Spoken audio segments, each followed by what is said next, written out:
Hey everyone! In today's video, I'll take you behind the scenes of my October as a self-published author. From packaging and shipping books to setting up my third author event, it was a busy month, so let's dive right on in. One of my first October tasks was shipping books that were sold at my Lost Author event at the Museum. I like to add a little something extra, so each package had bookmarks, a handwritten note, as well as copies of my author books that I personally signed. It's just my way of saying thank you to my readers, so when they get that package, it's just extra special.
My next author event coming up in October, I had an inkling that my book shipment wouldn't arrive in time for the event, and that did actually happen. I showed up at the event and I remember getting a shipment notification that they were delivered to my door in the middle of the event, which is not helpful.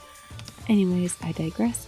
So I decided to create a raffle instead. Okay, I'm not sure if that's in focus.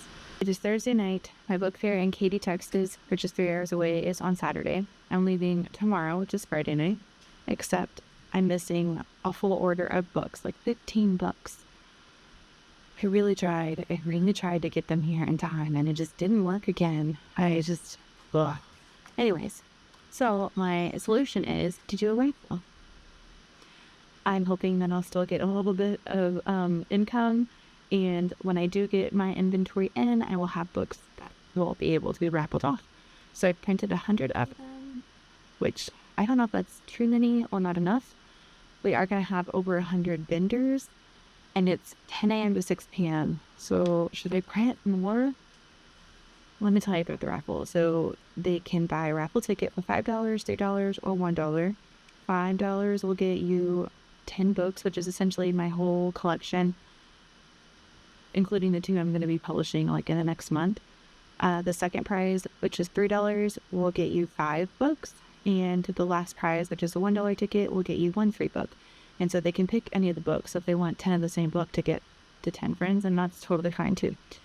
And then I have coded the ticket numbers with like a 1 and then a dash. And I realize now I should have just done it in Adobe and auto-filled it.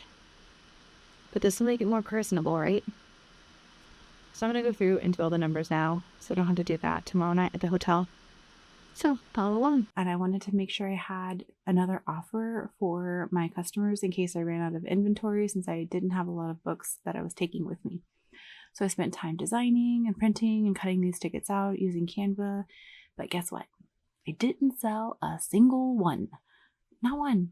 And obviously I didn't like push it that hard, but at the same time, like nobody really even was interested. So there was something more exciting that happened, and I will share with you in just a little bit, but here's a hint. The events that I'm going to are more about connections rather than trying to force a sale, and I'm trying to remember that. Next, I printed some stickers to give to the kids and the readers who bought the books. It was so much fun watching them enjoy the freebie stickers and wear them on their hands or on their clothes, and I just wish they were waterproof. That would be so much cooler. But anyways, I got them printed and ran out of time to cut them, so I packed them up and I'll finish those at the hotel in a little bit.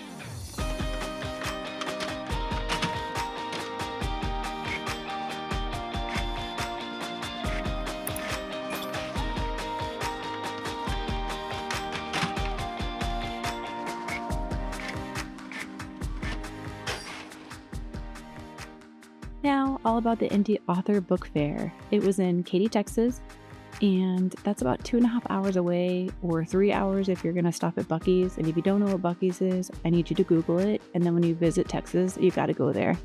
So, after dropping our bags off at the hotel, my friend and I grabbed some dinner at the Cheesecake Factory, and then we headed back to get some work done. I had to cut out my stickers and I had to make the coloring bookmarks, and she is also working on a book of her own. So we brainstormed and ping-ponged ideas throughout the evening. It was a great time.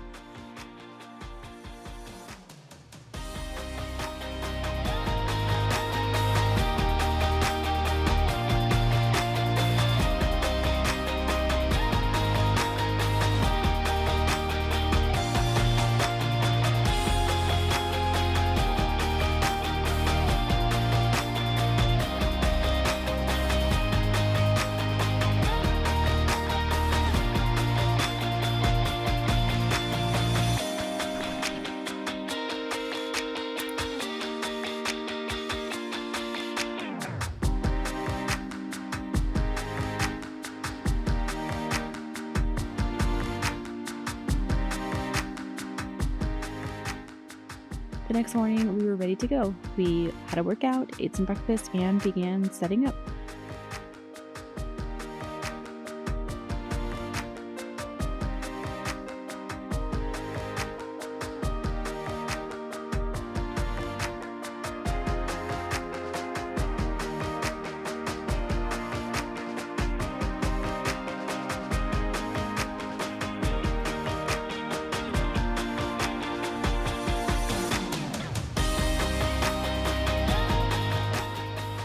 The book fair was a whirlwind of activity. I had a blast chatting with readers, signing books, answering questions, and sharing my expertise while networking with other authors and illustrators. While the sales weren't as high as I'd hoped, the connections I made were invaluable. Specifically, meeting a potential bookstore owner was a highlight, and the conversation that I had with them led me to create the perfect ending for my latest book, Sounds Like Frogs. So that was super fun to have that experience and it impact the current work I'm doing. So I can't wait to hopefully have my books in their bookstores in the future.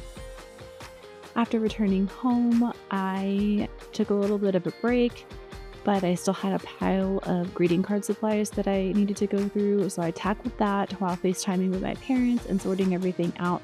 Now all my greeting supply materials are organized, and I was ready to make cards, so that's what I did for a few other projects this month, and I will share those in a separate video. But it was the perfect way to end a very busy month.